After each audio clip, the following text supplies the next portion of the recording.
ओम सभी को नमस्ते। मंत्रोच्चारण। ओम सहनाववतु सहनौ भुनक्तु सह वीर्यं करवावहै तेजस्विनावधीतमस्तु मा विद्विषावहै। ओम शांति शांति शांति। योग दर्शन की कक्षा संख्या 266 है। कैवल्यपाद के 29वें सूत्र तक हमने विचार किया। कल के प्रसंग में संस्कार कैसे नष्ट होते हैं इसको लेकर के स्पष्ट किया है।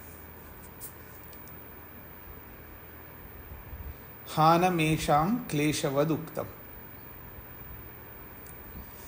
फिर विवेक ख्याति को लेकर के चर्चा हुई है। विवेक ख्याति 2 प्रकार की होती है, एक विवेक ख्याति के नाम से और एक सर्वथा विवेक ख्याति। सर्वथा विवेक ख्याति संपूर्ण विवेक ख्याति है।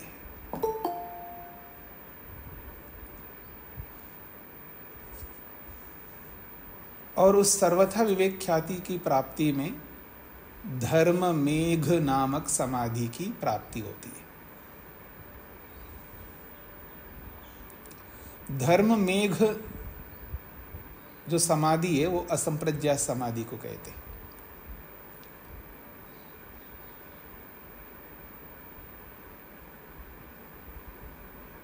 धर्म मेघ का अर्थ होता है धर्म को धारण करने वाली समाधि।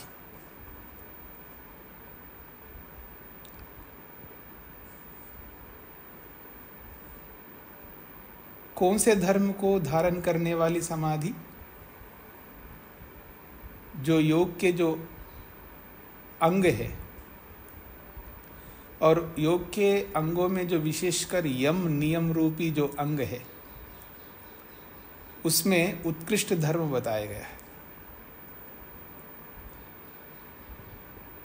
5 यम और 5 नियम ये उत्कृष्ट धर्म है। यद्यपि ऋतंभरा प्रज्ञा संप्रज्ञा समाधि में प्राप्त होती है, जो सत्य को धारण करने वाली प्रज्ञा होती है, उससे भी बढ़कर सत्य है।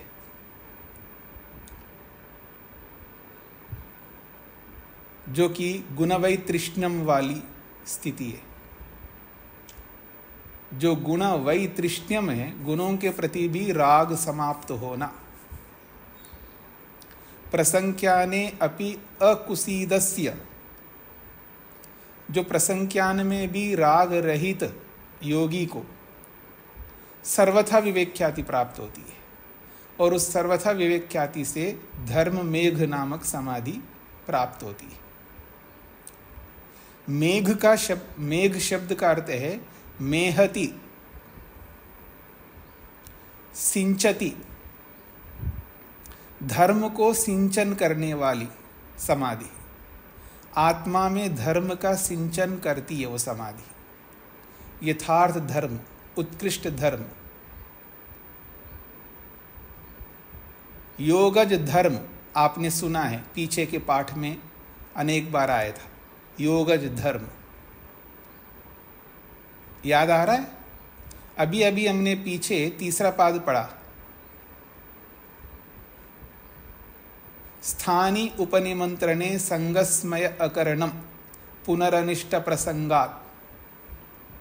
स्थानिक लोगों के द्वारा निमंत्रण करने पर स्मय और संग में नहीं जाना।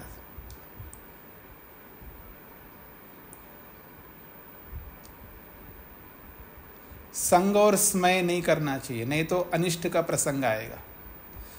उस प्रसंग में महर्षि वेदव्यास ने स्पष्ट किया था, बड़े मुश्किल से योगज धर्म को प्राप्त किया था मैं, फिर उसी को छोड़ करके वापस उसी कीचड़ में, उसी धधकता हुआ संसार का जो अंगारे हैं, धधकते हुए संसार रूपी अंगारों में फिर मैं धस जाऊं,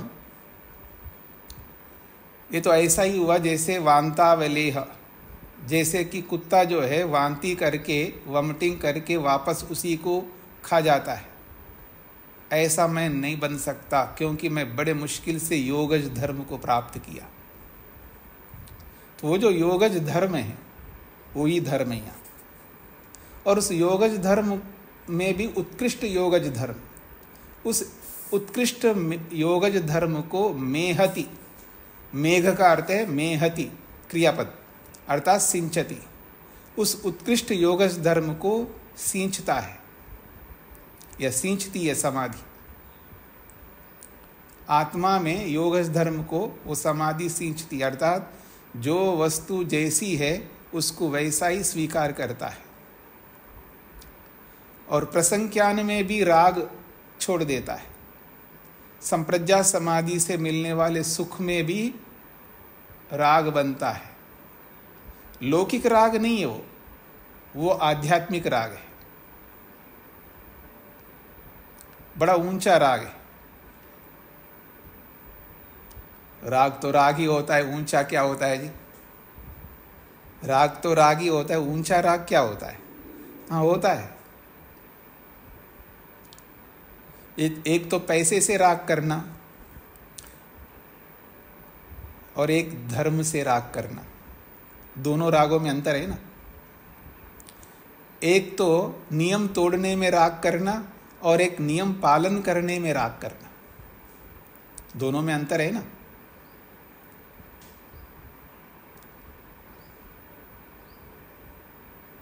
एक गृहस्थ में जाने में राग करना और एक गृहस्थ को छोड़ने में राग करना।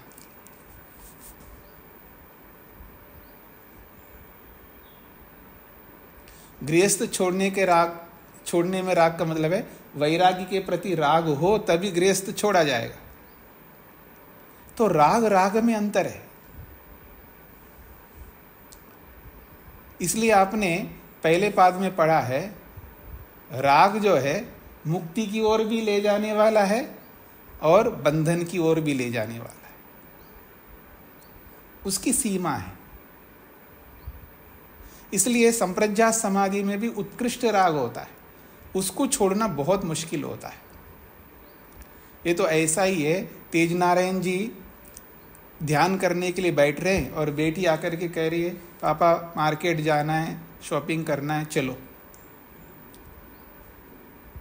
क्या करेंगे? नहीं जाएंगे। क्यों? ध्यान में राग है, सीधी सी बात है।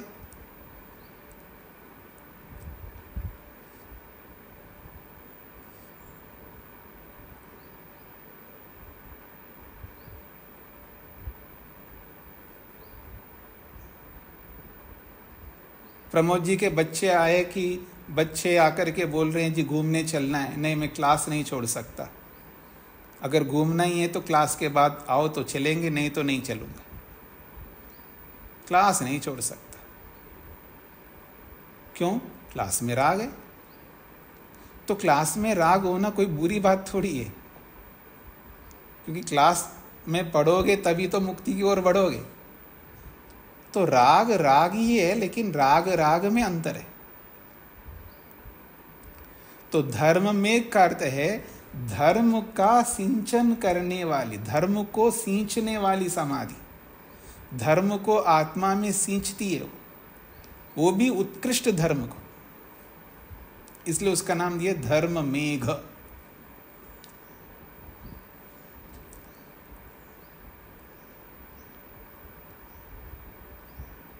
तो हानमेशाम क्लेशवद उक्तम को समझने का प्रयास किया आपने और सर्वथा विवेक्याति को समझने का प्रयत्न किया।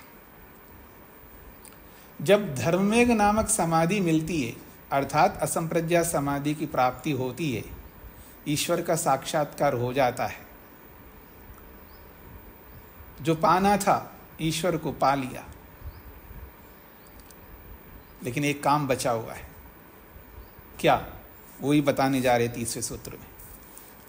ततः क्लेश कर्म निवृत्ति ही, ततः क्लेश कर्म निवृत्ति ही, ततः, ततः का मतलब उस धर्म मेघ नामक समाधि की प्राप्ति से, ततः उस धर्म मेघ नामक समाधि की प्राप्ति से क्लेश निवृत्ति, क्लेशों की निवृत्ति होती है, अर्थात क्लेश समाप्त होते हैं। अब क्लेश नहीं रहते। संप्रज्ञा समाधि में क्लेश रहते हैं लेकिन दबे रहते हैं, तनु रहते हैं, प्रसुप्त रहते हैं। समझने का प्रयत्न करना। संप्रज्ञा समाधि में क्लेशों को रोक करके तो समाधि लगा रहा है, क्लेश रहते हुए समाधि नहीं लग सकती। मैं दूसरे शब्दों में बोलूंगा, एक ओर से मैं राग भी करूं, द्वेष भी करूं, मोह भी करूं, अहंकार भी करूं और दूसरी तरफ समाधि लगाऊं, नहीं चल सकता। और दूसरे शब्दों में बोलूंगा, सुबह से रात तक जो भी क्रियाएं करूंगा, कर्म करूंगा, अवसर आने पर राग करता जाऊंगा, अवसर आने पर द्वेष करता जाऊंगा, अवसर आने पर लड़ाई करता जाऊंगा, अवसर आने पर ईर्ष्या करूं, अवसर आने पर कुछ भी करूं, अहंकार करूं, और जब संध्या का समय आ गया, उपासना का समय आ गया, तब समाधि लगा लेता हूं मैं। ऐसा नहीं हो सकता।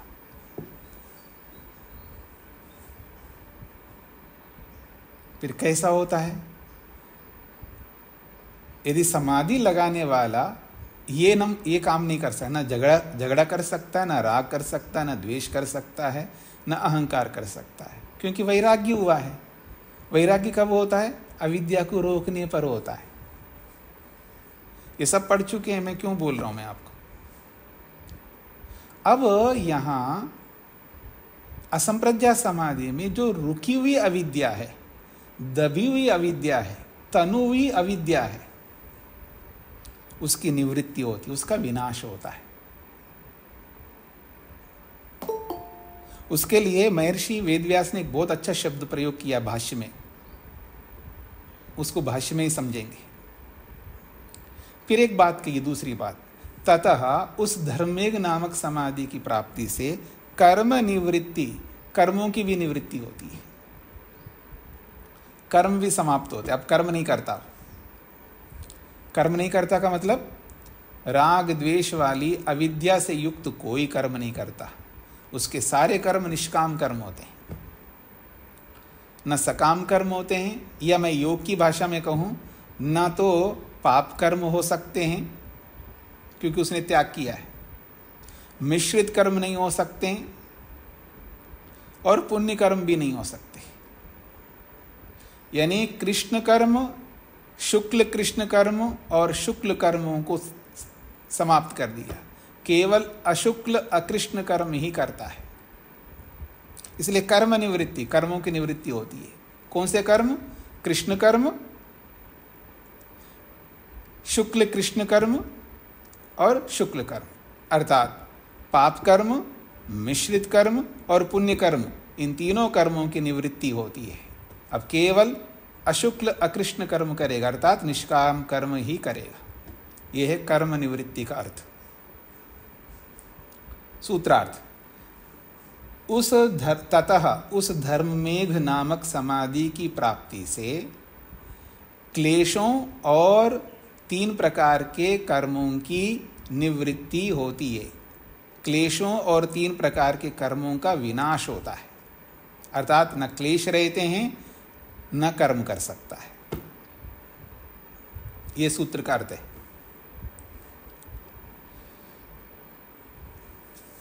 भाष्य को देखिएगा।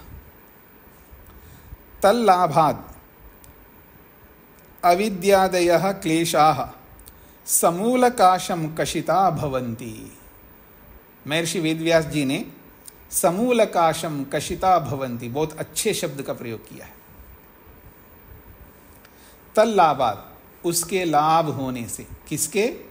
धर्ममेघ नामक समाधि के लाभ होने से, उस समाधि की प्राप्ति होने से, उस धर्ममेघ नामक समाधि को हस्तगत कर लेने से, अविद्यादयः क्लेशाः, अविद्या आदय, अविद्या आदि से अस्मिता, राग, द्वेष और अभिनिवेश।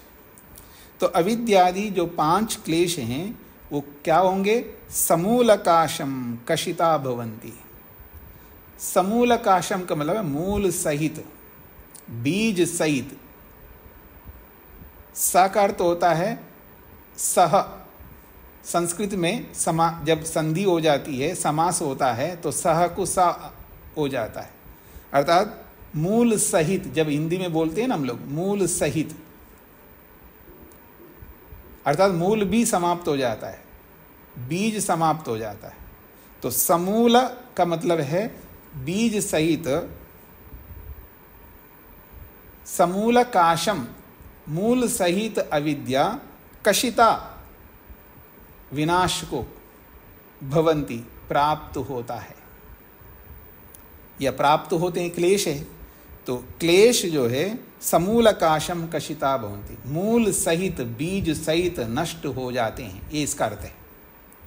तो समूलकाशम कशिता का एक अर्थ लेना है आपको, बीज सहित क्लेश कशिता भवन्ति, नष्ट हो जाते हैं। कशिता का मतलब है नष्ट, विनाश, भवन्ति होते हैं। समूलकाशम का अर्थ है बीज सहित अविद्या, बीज सहित क्लेश। तो बीज सहित क्लेश विनाश को प्राप्त होते हैं। फिर कह रहे हैं च, और कुशला कुशलाश्च कर्माशया समूलघातम हता भवन्ति। ये जो पंक्ति है ना, कुशला कुशलाश्च कर्माशया समूलघातम हता भवन्ति, इस पर अंडरलाइन कर लीजिएगा।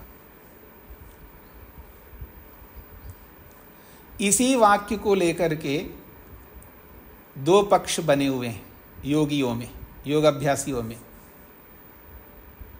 एक पक्ष ये मानता है सारे कर्म नष्ट हो जाते हैं, जो हमने पाप और पुण्य या मिश्रित कर्म जो भी किए हैं,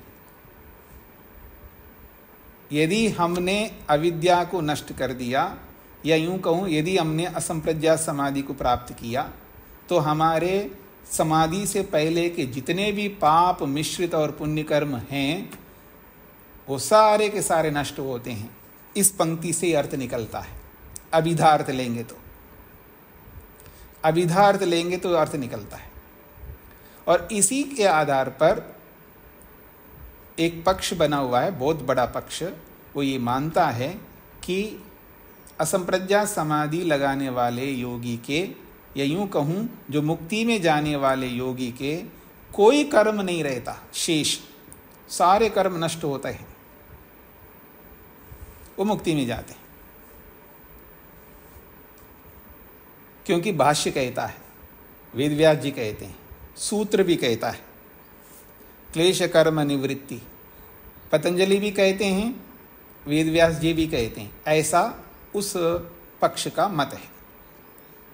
फिर उनके ऊपर ये आक्षेप किया जाता है, यदि सारे समाप्त होते हैं तो मुक्ति से लौट के कैसे आएगा बिना कर्मों के? तो उनका उत्तर होता है, परमात्मा कृपा करता है, दया करता है, केवल मुक्ति से लौट के आने पर ही उनको बिना कर्मों के जन्म दे देता है।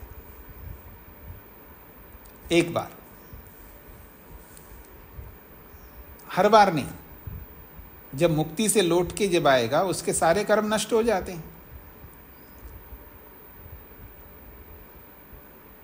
एक बार ये विकल्प है, एक बार उनको परमात्मा कृपा दया करके, करुणा करके उनको बिना कर्मों के ही जन्म दे देता है मुक्ति से लौट के आने पर।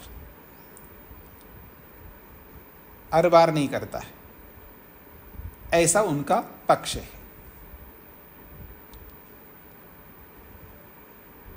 और एक पक्ष बना हुआ है दूसरा,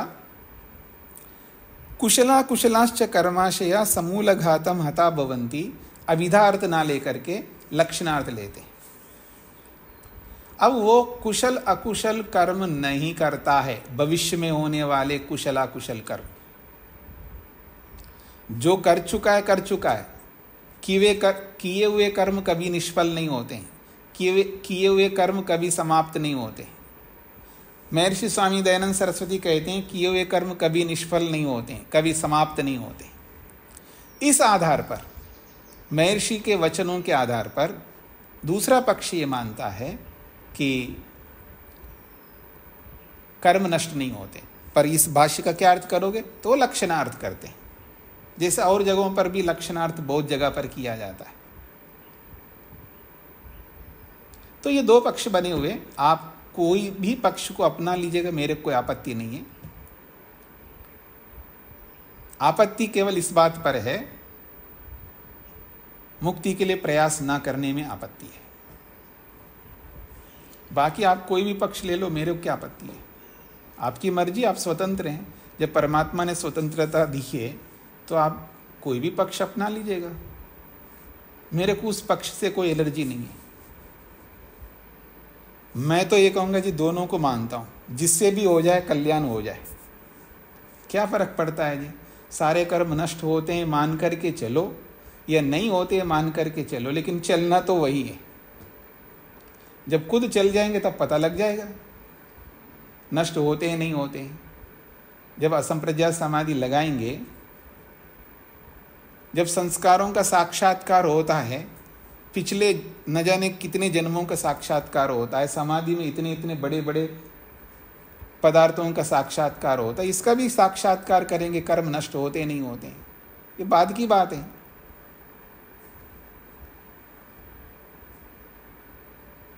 मधु जी 10वीं तो पास कर लो, पीएचडी की बात बाद में कर लेना।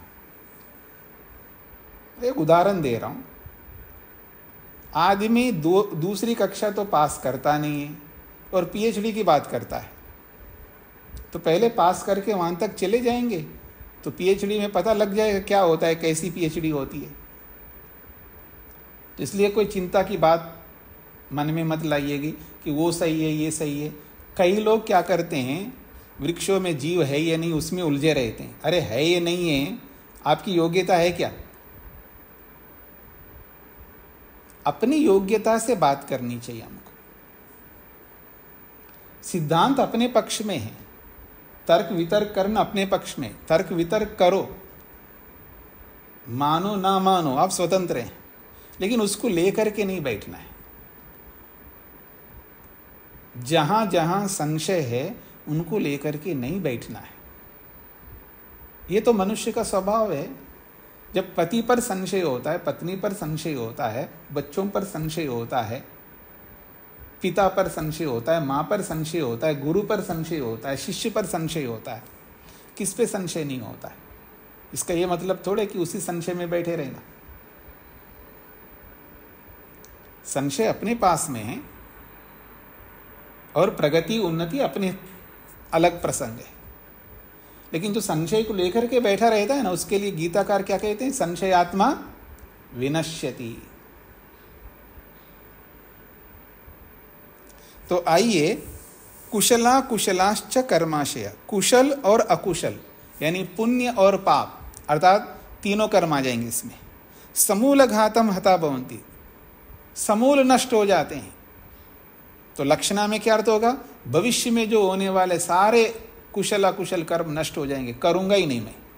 जब असंप्रज्ञात समाधि मिल गई, धर्ममेघ नामक समाधि प्राप्त हो गई, तो वो कुशल अकुशल कर्म क्यों करेगा? वो तो निष्काम कर्म करेगा।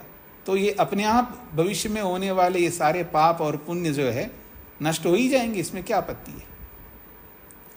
क्लेश कर्म निवृत्तो जीवन्नेव विद्वान विमुक्तो भवति। बड़ी अच्छी बात कही है। क्लेश कर्म निवृत्तो, जब क्लेश की निवृत्ति और कुशलाकुशल कर्मों की निवृत्ति हो जाती है तो जीवन एव, जीता ही, जीते जी, जीवन एव विद्वान, जीते जी मतलब जीते जीते, यानी अभी मरा नहीं है, जीवित रहते हुए भी वो विद्वान, वो योगी, विमुक्तो भवति, मुक्त हो जाता है, अर्थात जीवन मुक्त हो जाता है। मतलब जीते जी वो मुक्ति जैसा अनुभव करता है, इसी को जीवन मुक्त कहते हैं। शरीर में रहते हुए भी मुक्ति में जैसे रहते हैं वैसा रहता है, इसी को जीवन मुक्त कहते हैं। कैसा होता है जी? जीते जी मुक्ति जैसा अनुभव वो करता है तो कैसा रहता होगा? हम लोग क्या करते हैं?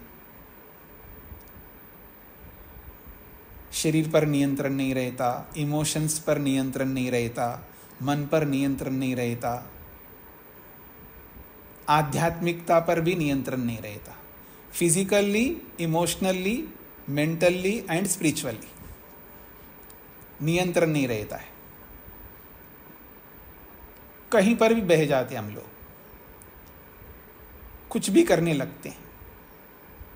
घड़ी घड़ी नहीं बदलते हैं, बहुत होशियार लोग हैं ना हम लोग।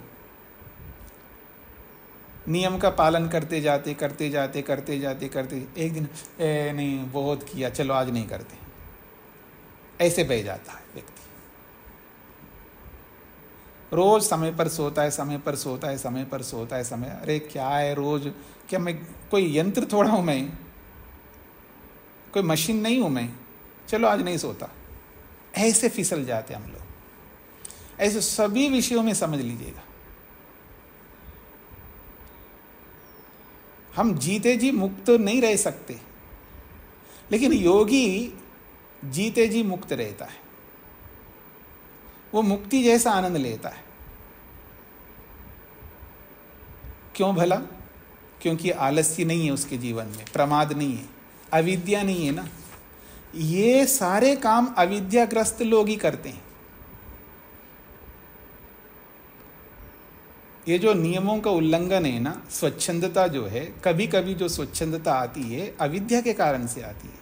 जहाँ विद्या होती है वहाँ स्वच्छंदता नहीं होती है, वह स्वतंत्रता होती है। लोग स्वच्छंदता और स्वतंत्रता को नहीं समझ पाते। तो कह रहे हैं क्लेश कर्म निवृत्तो, क्लेश और कर्मों की जब निवृत्ति हो जाती है तो वो योगी विमुक्तो भवति, वो जीवन मुक्त हो जाता है। जीते जी वो मुक्ति जैसा अनुभव करता है। कस्मात, क्यों ऐसा अनुभव करता है? यस्माद् विपर्ययो भवस्य कारणम। कस्मात का मतलब क्यों ऐसा जीते जी मुक्ति जैसा अनुभव करता है? तो उत्तर दे रहे हैं यस्मात् का अर्थ है क्योंकि विपर्ययः भवस्य कारणम। विपर्यय किसको कहते हैं जी? मिथ्या ज्ञान को। विपर्ययो मिथ्या ज्ञानम अतदरूप प्रतिष्ठम, पहले पाद में आपने पढ़ा है। यस्मात् क्योंकि विपर्यय मिथ्या ज्ञान जो है भवस्य कारणम, जन्म का कारण है, भव का कारण है। मिथ्या ज्ञान किसका कारण बनता है? जन्म का कारण है। नहीं क्षीण विपर्यय, कहते हैं नहीं क्षीण विपर्यय। क्षीण विपर्यय जिसका मिथ्या ज्ञान नष्ट हो गया हो, कश्चित केनचित क्वचित जातो दृश्यते इति। वो कहते हैं क्षीण विपर्यय जिसका विपर्यय मिथ्या ज्ञान नष्ट हो गया हो, कश्चित का मतलब कोई योगी, ऐसा योगी जिसका विपर्यय नष्ट हो गया हो, ऐसे कश्चित किसी योगी को, कैसे योगी को? जिसका विपर्यय नष्ट हुआ हो, ऐसे कश्चित किसी योगी को, केनचित किसी के द्वारा, क्वचित कहीं पर भी, जातः उत्पन्न होता हुआ, नहीं दृश्यते देखा नहीं जाता है। मतलब जिसकी अविद्या समाप्त हो गई हो वो दोबारा जन्म ले रहा है, ऐसा किसी के द्वारा नहीं देखा गया आज तक। इसका ये मतलब है।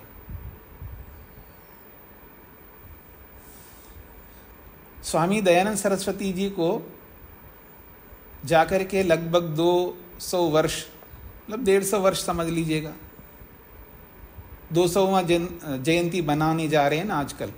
तो कभी सुना है आपने, अरे वो आदमी का पुनर्जन्म हुआ था, हमने देखा वो बहुत अच्छा, पहले ऐसा था, अब संगीत में ऐसा है, क्योंकि उसी का जन्म था ये मोहम्मद रफ़ी का पुनर्जन्म है, फलाने का पुनर्जन्म है, ये फलाने का, ये उसका, इसका। तो कभी आपने सुना स्वामी दयानंद का पुनर्जन्म? देखा कभी आपने?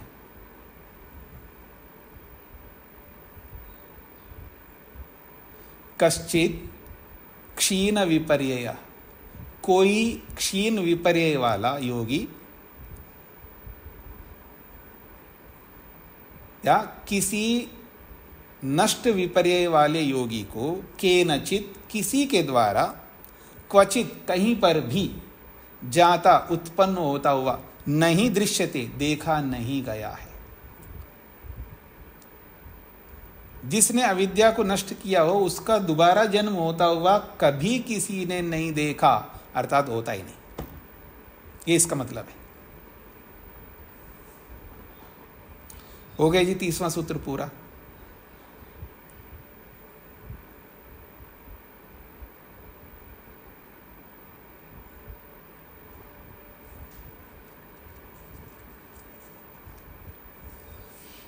अब आगे देखिएगा, मधु जी को क्या पूछना है? सामने एक संशय होता है कि इसमें कहा पाप पुण्य कर्म की निवृत्ति हो जाती है, तो क्या बिना भोगे ही, क्योंकि वो तो अंबार लगा हुआ है हमारे पाप पुण्य कर्मों का, तो क्या बिना भोगे ही वो सब नष्ट हो जाते हैं, क्योंकि पूर्व जन्मों के कर्म होते हैं वो? यही तो कहना चाह रहे हैं, दो पक्ष बताए थे ना। एक पक्ष यही मानता है कि उसके समाप्त हो जाते हैं, आप मेरे नष्ट नहीं होते हैं, पर बिना भोगे हमारे नष्ट तो नहीं होते हैं। ये उसके बता रहे हैं जिसने असंप्रज्ञा समाधि लगाई है, जिसने प्रयोजन पूरा कर लिया, जिसको मुक्ति में जाना है, उसके तो होंगे, ऐसा वो कहते हैं इसके आधार पर। अच्छा, और महर्षि दयानंद क्या का आपने समझाया था, वो ये कहते हैं कि किए हुए कर्म कभी नष्ट नहीं होते हैं। हाँ, तो हम तो महर्षि दयानंद को ही मानेंगे आदर्श। वो लोग भी मानते हैं, पर केवल स्वामी दयानंद सरस्वती आदर्श नहीं है, बाकी ऋषि लोग भी तो आदर्श है, ऐसा वो मानते हैं। उनके मानने में कोई गलती नहीं, गलत नहीं है। गलत नहीं मान रहे स्वामी जी, इसको उसमें पूछ रही हूँ मैं कि हम इसको क्या मान कर चले, हम तो बिल्कुल ही अभी जीरो हैं। जो भी मानना मान लीजिएगा ना, मैंने बोला ही था ना, ये मैंने यही बोला था, आप नष्ट होते मानो मेरे कोई आपत्ति नहीं है, नहीं होते मानो मेरे कोई आपत्ति नहीं है, जो भी मानो, लेकिन प्रयास छोड़ना नहीं है। ये मान्यताएं अलग अलग होती है ना, ये जरूरी है कि आपके बेटे आपकी सारी बातें मानता है फिर भी दोनों साथ चलते हो ना, तो ऐसे ये भी है, कोई फर्क नहीं पड़ता है कि अगर कोई ऐसा मानता है तो वो गलत है, हम उनके ऊपर अपना द्वेष क्यों बनाएं, अपनी ईर्ष्या क्यों बनाएं। ठीक है, वो मानते होंगे, मैं नहीं मानता, मेरे मानने ना मानने में मेरी स्वतंत्रता है, उसके मानने में भी उसकी स्वतंत्रता है, हम उनका भी आदर करें। थोड़ा रिबलर होकर के चलना चाहिए ना, मतलब सौम्य होकर के चलना चाहिए, थोड़ा अपने दिल को बड़ा बना करके चलना चाहिए। क्यों मान्यता है, दूसरों की मान्यता है, हम उनको खंडन करने में तोल के हम अपना राग द्वेष को बढ़ा दें, इसमें राग द्वेष बढ़ता है, याद रखना। दूसरे की मान्यता का मतलब है नहीं गलत मान्यता को मानने, ऐसा मेरा अभिप्राय नहीं है। मैं ये कह रहा हूँ, मेरा और मधु जी की मान्यता, मेरा और तेज नारायण जी की मान्यता, थोड़ा बहुत अंतर हो सकता है ना दोनों की, दोनों एक ही चीज को लेकर के चल रहे हैं, लेकिन थोड़ा बहुत अंतर होता है। स्वामी जी, प्रश्न करने का मकसद ये बिल्कुल नहीं है कि हम उनकी मान्यता को नहीं मान रहे, लेकिन हम किस मान्यता, किस मार्ग पर चलें, आप समझ नहीं रहे ना बात को जी। आप यम नियम का पालन करिए, इस मार्ग पर चलिए, आप अष्टांग योग का मार्ग, आप केवल कर्म नष्ट होते नहीं होते इसको क्यों पकड़ करके चलना, होते हैं तो होते रहने दो, नहीं होते तो नहीं होने दो, अपना मार्ग को तो पकड़ करके आगे चलिए ना, खूंटी को नहीं छोड़ना है, नहीं तो पीछे जाएंगे।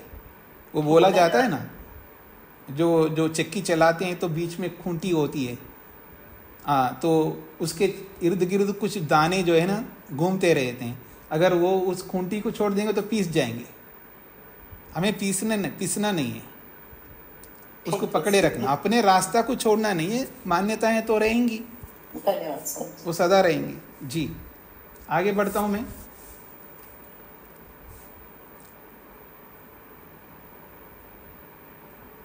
जब इतनी बड़ी उपलब्धि होती है, क्लेशों की निवृत्ति, कर्मों की निवृत्ति होती है, और क्या बचेगा? और कुछ बचता नहीं है, सब कुछ हो गया। इसी बात को 31वें सूत्र में बताया जा रहा है। तदा सर्वावरण मलापेतस्य ज्ञानस्य आनन्त्यात् ज्ञेयम अल्पम। ज्ञेयम अल्पम, ज्ञेयम का अर्थ कौन बताएंगे जी? ज्ञेयम अनेक बार आया। हाँ बोलिए आर्य जी। ओम नमस्ते स्वामी जी। जानने योग्य विषय हाँ या पदार्थ, ठीक है। जानने योग्य जो है अल्पम, बहुत थोड़ा बचा, मतलब जानने योग्य बहुत थोड़ा सा है बस, बाकी सब जान लिया है। बस अल्पम का मतलब बस जानने योग्य बस थोड़ा सा है। वो क्या थोड़ा सा है वो बताऊंगा मैं आपको आगे। तो कहते तदा, तदा का मतलब है यदा, जब क्लेश कर्म निवृत्त हो जाते हैं, तदा तब, जब क्लेशों की और कर्मों की निवृत्ति होती है तदा तब, सर्व आवरण मलापेतस्य, सर्व आवरण मलापेतस्य, ये शब्द अनेक बार आया पीछे। सर्व का मतलब सभी प्रकार का, आवरण सभी प्रकार के आवरण रूपी मल का, सभी आवरण रूपी मल के अट जाने से,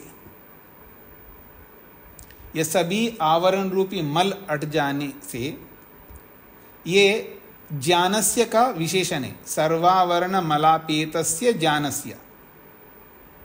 अब ये ज्ञान का अर्थ नॉलेज भी होता है, ज्ञान का अर्थ यहां मन भी होता है। तो यहां ज्ञानस्य का मतलब मन भी है, वैसे मन ही है।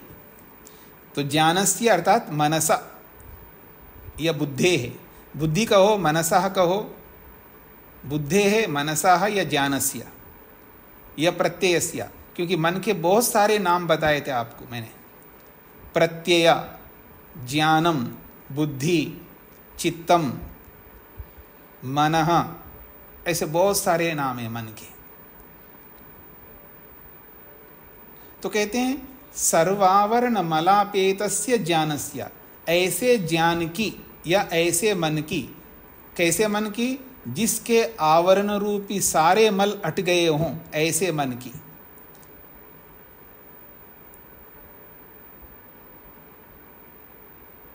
आनंत्यात्, आनंत का मतलब है विशाल हो जाने, ऐसा मन इतना विशाल हो जाता है।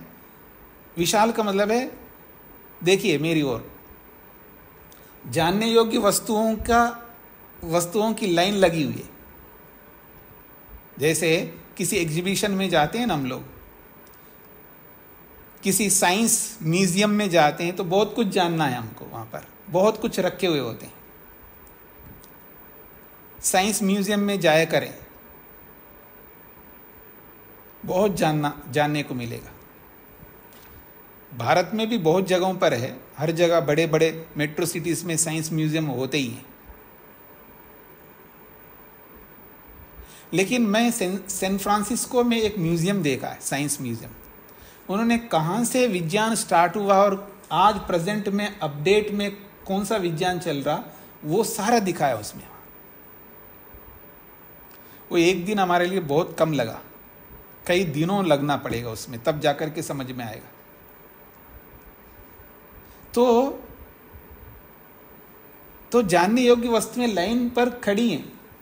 एक जान लिया, दो जान लिए, तीन जान लिए, चार जान लिया, ऐसे जानते जाए तो हमारा मन कितना विशाल हो जाएगा। आनंत्यात्, देखिएगा लाइन में 100 वस्तुएं खड़ी हैं और एक एक करके मैं 99 तक पहुंच गया, तो मेरा मन कितना व्यापक हो गया, अनंत हो गया। यानी 100 ही तो चीजें हैं जानने योग्य, तो बहुत लंबा हो गया। तो आनंत्यात्, ज्ञानस्य आनंत्यात्, मन के विशाल हो जाने से, जानने योग्य मन के विशाल हो जाने से, ज्ञेयम, अब जानने योग्य, अल्पम, केवल एक ही वस्तु बची हुई जानने योग्य, वो अल्प ही है ना, थोड़ा ही ना। 50 देख लीजिए, अच्छा अभी और 50 देखना है क्या, तो बहुत हो गए। लेकिन तो जानने योग्य एक ही रहा, तो अल्पम। तदा जब क्लेश कर्मों की निवृत्ति होती है तब ज्ञानस्य मन के सर्वावरण मलापेतस्य आवरण रूपी सभी मलों के हट जाने पर, ये सभी मल कौन से हैं जी? अविद्या, अस्मिता, राग, द्वेष, अभिनिवेश, यही तो मल है। तो ऐसा मन जिसके अंदर सारे मल हट गए हों, ऐसे मन के अनंत्यात् विशाल हो जाने से, ज्ञेयम जानने योग्य, अल्पम बहुत थोड़ा बच गया। ये सूत्रार्थ हो गया।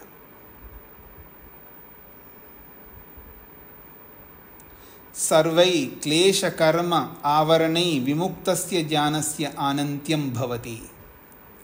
सर्वै सभी, क्लेश कर्म आवरणै सभी क्लेश और कर्म रूपी आवरणों से, विमुक्तस्य ज्ञानस्य रहित हुआ मन का, यह रहित हुए मन के, सर्वै क्लेश कर्म आवरणै सभी क्लेश और कर्म रूपी आवरण रूपी मलों से विमुक्त हुए ज्ञान के, मन के, अनंत्यम भवति, उसका अनंतता हो जाती है, अर्थात विशाल बन जाता है मन। आवरकेन तमसा अभिभूतम आवृतम अनंतम ज्ञानसत्वम। आवरणकेन, आवरकेन का मतलब आवरण रूपी तमसा, आवरण रूपी तम से, आवरण रूपी अंधकार से, आवरण रूपी अविद्या के, अभिभूतम उसके अभिभूत हो जाने पर, अर्थात आवरण क्या करता है? मूल चीज को दबा देती है। जो चीज आवरण के रूप में आती है, जैसे धूल मिरर पर चढ़ गया तो वो धूल जो है दर्पण का जो स्वरूप है उसको ढक देती है धूल। तो ऐसे ही आवरकेन तमसा, अंधकार तमस रूपी अविद्या रूपी आवरण के अभिभूतम, अभिभूत करने से, आवृतम ज्ञानसत्वम ढका हुआ मनोरूपी ज्ञान सत्व,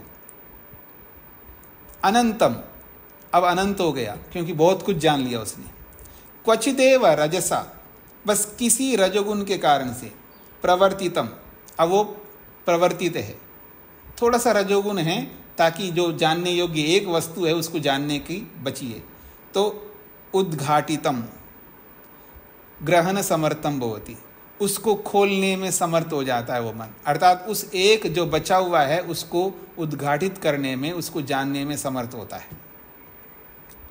तद यदा जब वो मन सर्वै आवरण मलै अपगत मलम भवति, तत् वह मन यदा जब सभी आवरण रूपी मलों से रहित हो जाता है, तदा तब भवति अनंत्यम तब वो विशाल बन जाता है मन। जब मन विशाल बन जाता है तो ज्ञानस्य अनंत्यात् मन के अनंत हो जाने से, मन के विशाल हो जाने से, ज्ञेयम अल्पम संपद्यते जानने योग्य बहुत थोड़ा बचा रहता है। हाँ जी, अब मेरी ओर देखिएगा, क्या थोड़ा सा बचा रहता है? सब कुछ जान लिया, बस यही बचा रहता है, कब शरीर छूटेगा ये बचा रहता है। कब शरीर छूटेगा ये बचा रहता है, ये जानना बाकी है, क्योंकि उसको पता नहीं है कब शरीर छूटने वाला है, क्योंकि शरीर कब किस कारण से है? पिछले जन्म के कर्मों के कारण से। बस यही छूटा रहता है, यही जानने योग्य है। यथा आकाशे कद्योता, इतने लंबे चौड़े आकाश में एक जुगनू दिखाई दे आपको, क्या उसका अहमियत है जी? इतने विशाल आकाश में एक जुगनू कहते हैं आप लोग, कद्योत को क्या बोलते हैं आप? जुगनू। एक जुगनू दिखाई दे रहा हो इतने व्यापक आकाश में, उसका क्या महत्व है? बस इतना ही है। ये जो अनंत्यम अर्थात हमारा जो मन आकाश के समान बन गया, अर्थात सब कुछ जान लिया मन ने, अब बचा क्या है? कद्योत बचा है, जुगनू बचा है थोड़ा सा। इसलिए यथा आकाशे कद्योता उदाहरण दे दिया उन्होंने, जैसे आकाश में जुगनू होता है वैसे ही मन आकाश के समान है, और उस मनरूपी आकाश में जानने योग्य छोटा सा बचा हुआ है, वो कद्योत के खद्योत के समान, जुगनू के समान। यत्र इदम उक्तम, इस संबंध में एक बात कही है, बहुत अच्छा श्लोक आया। कहते हैं अंधो मणिम अविंध्यत तम अनंगुलि ही आवयत, अग्रीवस्तम प्रत्यमुंचत तम अजीवो अव्यपूजयत। बड़ी अच्छी बात कही है। कहते अंधो मणिम अविंध्यत, अंधा कहते हैं अंधे को, जिसकी आंखें नहीं है उसको। मणिम अविंध्यत, उसको मणि में छेद किया है। अंधे ने मणि के अंदर छेद कर दिया। फिर कहा तम अनंगुली आवयत, और छेद किए हुए उस मणि को बिना उंगलियों वाले ने धागे पिरोया। फिर कहे अग्रीवस्तम प्रत्यमुंचत, जिसका गर्दन ही नहीं है उस माले को उसने पहन लिया। अग्रीवम का मतलब जिसका गर्दन नहीं है उस माले को बिना गर्दन वाले ने पहन लिया। तम अजीवो अव्यपूजयत, और इन सारी बातों की प्रशंसा कर रहा है जिसके पास जिह्वा नहीं है, जीव नहीं है। क्या मतलब है ये ऐसा बोलने का? ऐसा बोलने का ये मतलब है बिना कारण के कार्य नहीं होता है। बिना आंखें कैसे वो छेद कर पाएगा? बिना अंगुलियों के वो कैसे धागे पिरोएगा? कारण के बिना कार्य कैसे कर पाएगा? बिना गर्दन के माले को कैसे डालेगा? बिना जीभ के कैसा बखान करेगा? जैसे बिना कारण के ये नहीं हो सकते, ऐसे ही यहाँ पर ये है, जब जन्म लेने का कारण ही नहीं रहा तो जन्म कैसे हो पाएगा? ये इसका अभिप्राय है।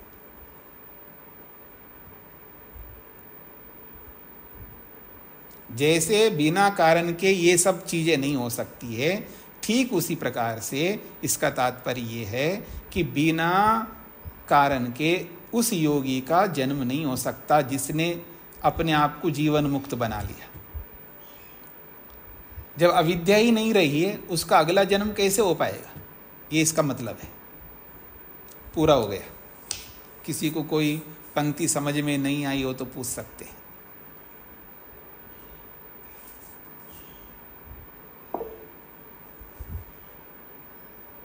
हाँ जी, तेज नारायण जी।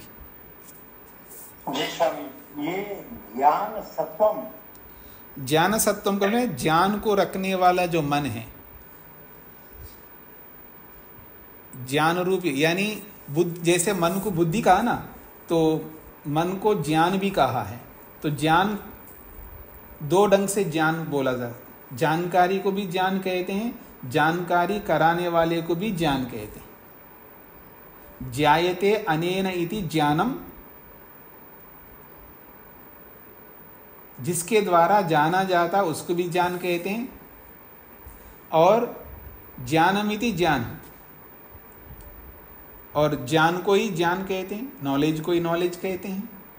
तो मन को ज्ञान इसलिए बोला है क्योंकि वो ज्ञान कराने वाला है।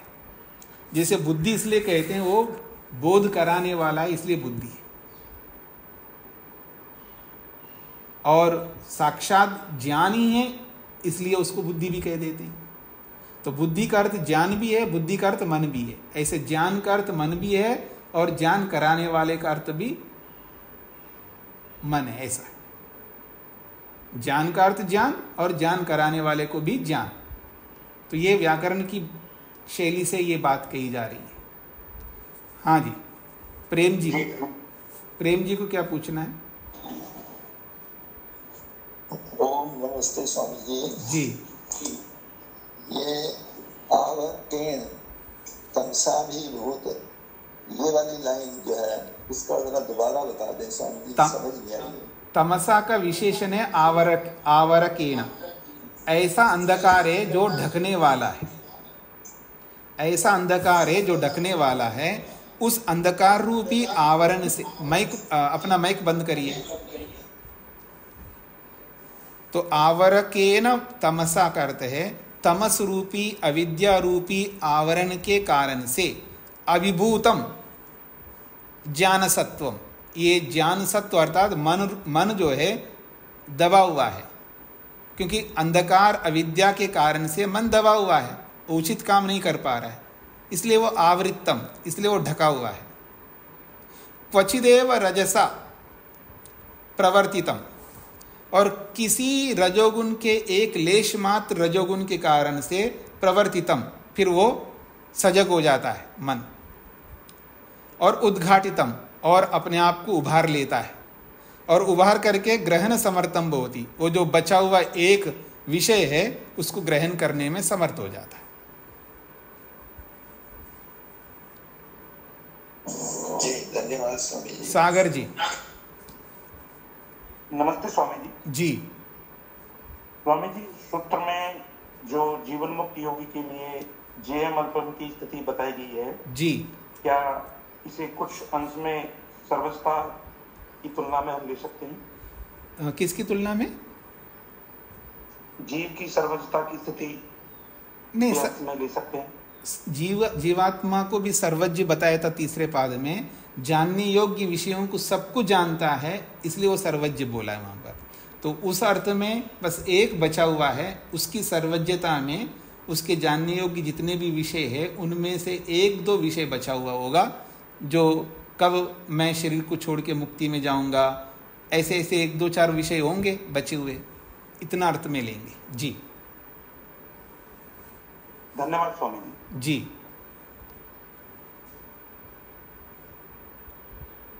और किसी को किसी पंक्ति आदि के विषय में? चेतन जी।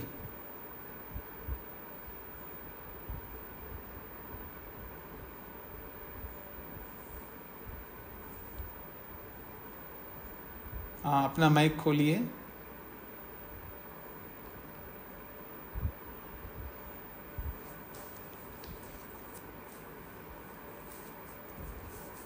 अपना माइक खोलिए।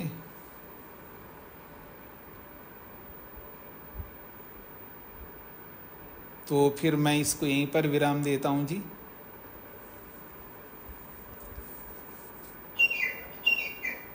हाँ जी, सतीश जी। स्वामी सादा नमस्ते जी। स्वामी जी, कल कक्षा में मैं उपस्थित नहीं हो पाया था, आज पहली बार उपस्थित हो रहा हूँ इस अंतराल के बाद। तो आपको देखकर मन काफी प्रसन्न हो रहा है, हर्षित हो रहा है, आह्लादित हो रहा है, और आपके सुस्वास्थ्य की शीघ्र सुस्वस्थ होने की कामना करता हूँ। और जीवन श्रद्धा से तम भी आप रहें और इसी जीवन में लक्ष्य को प्राप्त करेंगे, ऐसी हम सबकी आपसे आशा बनी रहती है, बनी हुई है। धन्यवाद जी।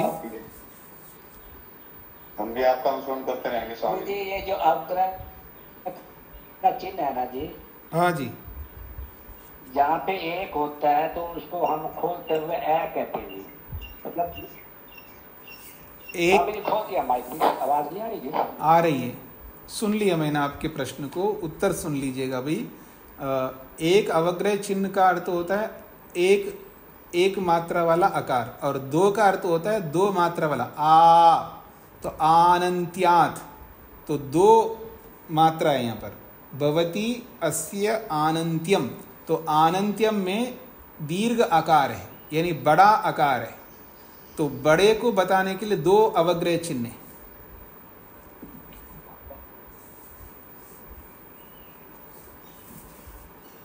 ओम शांति शांति शांति।